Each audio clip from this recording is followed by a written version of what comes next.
TV, I'm Ken Booth. Pop star Justin Timberlake just pleaded guilty to a lesser charge in his DWI case into the Hamptons. Let's get out to Sag Harbor Court, where Timberlake is addressing the media. Said that my client was not driving while intoxicated.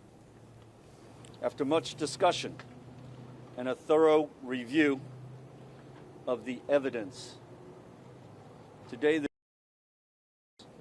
correctly agreed to not move forward with that very charge.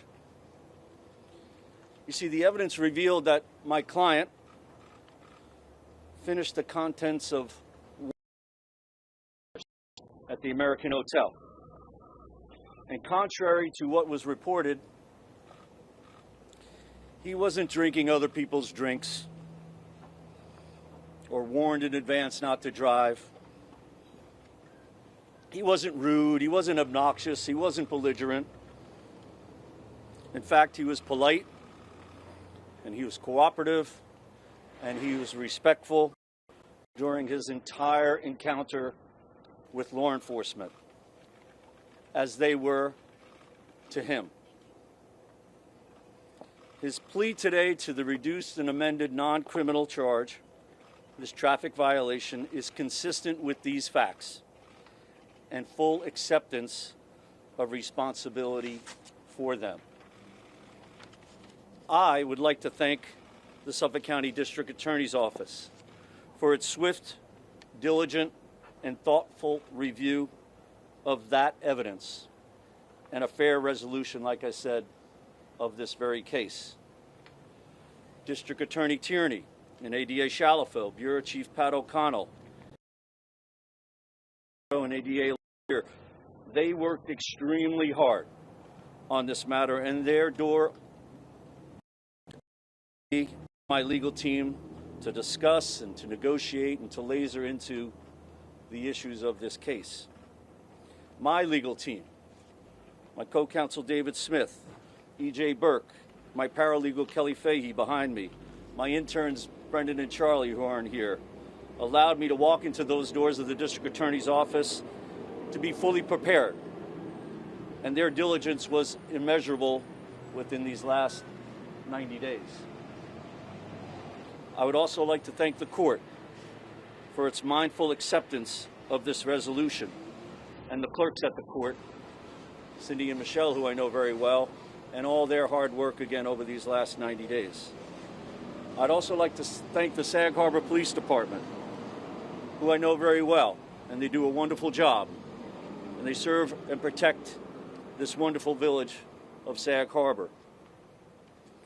You see, guys, this village is truly unique, and the case was also unique for me in the sense of geographics.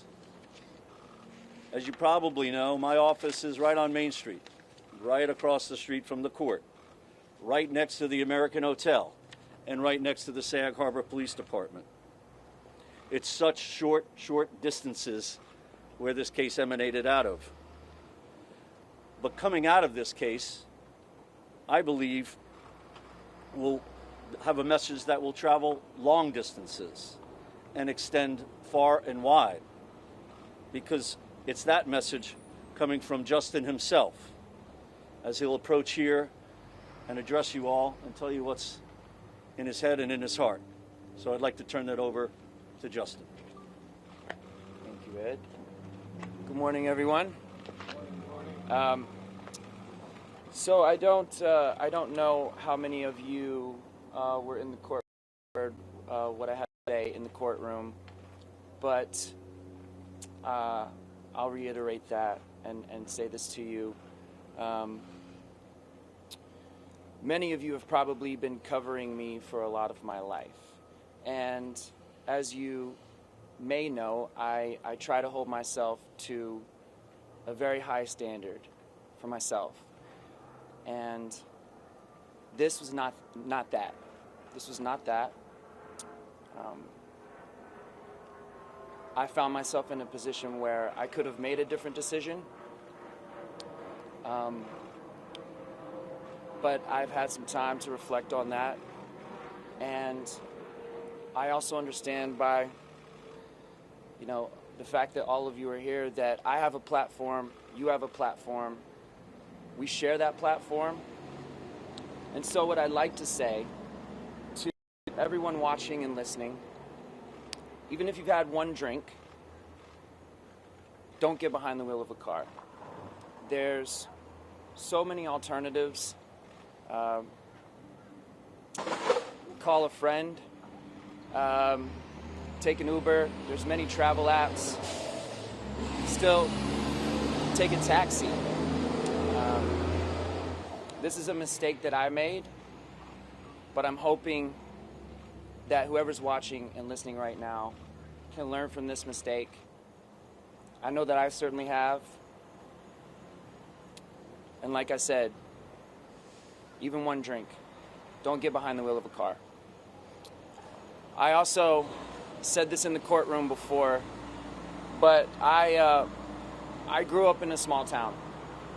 So I can appreciate and understand the strange or unique nature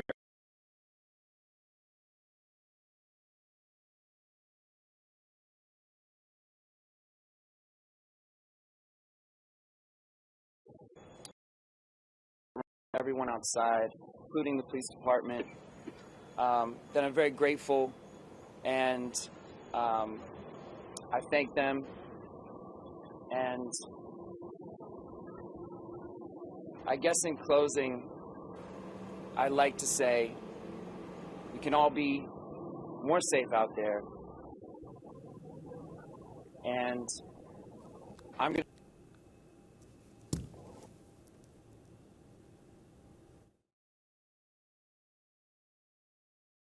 very much. Justin, have you spoken to nonprofit? Are you happy with this outcome? What charity will you be working That is with? Justin Timberlake speaking outside of Sag Harbor Court, where he was very apologetic, saying that he holds himself to a higher standard, that this is not that, talking about this DWI case, also saying that if you have one drink, don't get behind the wheel. He also mentioned that this was a mistake that he had made. He also thanked authorities in Sag Harbor, saying that he also came from a small town and understands the importance of police and policing. He also said he hopes others learn from his mistake. Now, as you heard from his attorney, he also mentioned that Justin Timberlake, he claims and he still states that he was not intoxicated while he was driving, while he was leaving the American Hotel in that gray BMW when he was pulled over by police back in June. Police obviously had a different story. They said that Justin Timberlake had glassy eyes, that he had bloodshot eyes, and he was slurring his speech. Now, as you heard, he has pled guilty to a lesser charge than DWI. We're trying to get that figured out right now, but from what I heard, he pled guilty to a traffic violation. But again, a very remorseful Justin Timberlake, saying, hoping he can move forward. He's also touring right now. His next stop is in New Jersey on the 28th. But again, just to reiterate what he said he could have made a different decision, and also he said this was a mistake that I made. Now, the charge against Justin Timberlake went from a DWI to driving while ability impaired. And as part of the deal, Timberlake has to pay a fine and had to make a public statement on why people should not drink and drive, as you heard. He also had to do community service to his sentence. Now, to read more about this case and the new details that we just got, make sure you go over to newsday.com, click Get More, below the Newsday TV video box. Thank you so much for joining us for this breaking news coverage. I'm Ken Bufa.